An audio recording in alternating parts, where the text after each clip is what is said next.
Le 9 juin, nous votons. L'Europe, comme notre République, doit être un rempart contre les haines tenaces de l'antisémitisme et du racisme. La défense de l'une ne va pas sans celle de l'autre et les chantiers sont immenses. Quelques pistes.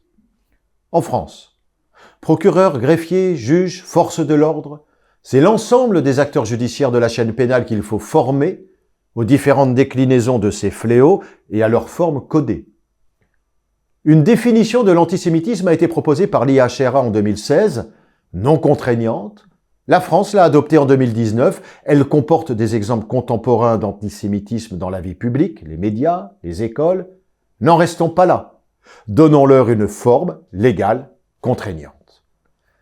Depuis des années, la LICRA réclame la sortie des délits antisémites et racistes de la loi du 29 juillet 1881 sur la liberté de la presse, pour qu'ils soient intégrés de façon autonome dans le code pénal. Cessons d'analyser l'antisémitisme et le racisme au prisme de la liberté d'expression. Il est temps de punir les délinquants racistes et antisémites comme des délinquants ordinaires et non d'exception.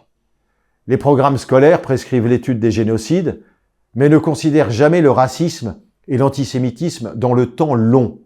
Nous demandons l'introduction de cette approche dans la durée, avec l'analyse des mécanismes de ces fléaux, pour que ce savoir se raccroche véritablement à la réalité.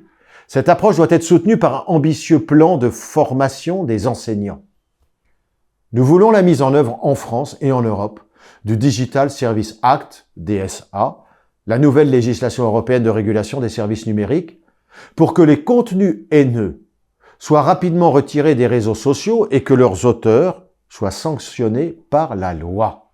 Il sera aussi nécessaire que les eurodéputés ouvrent un grand débat sur ces plateformes qui agissent comme des États dans l'État et favorisent la viralité des contenus complotistes et les discours de haine.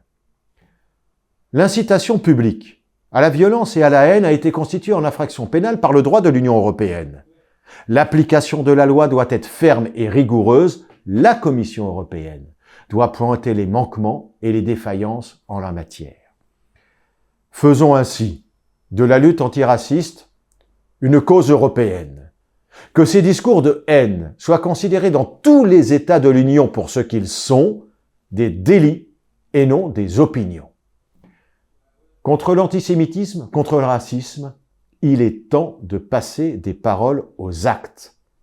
La fraternité, cela ne se déclame pas, cela ne se décrète pas, cela se construit. Mesdames et messieurs les élus de France et d'Europe, au travail.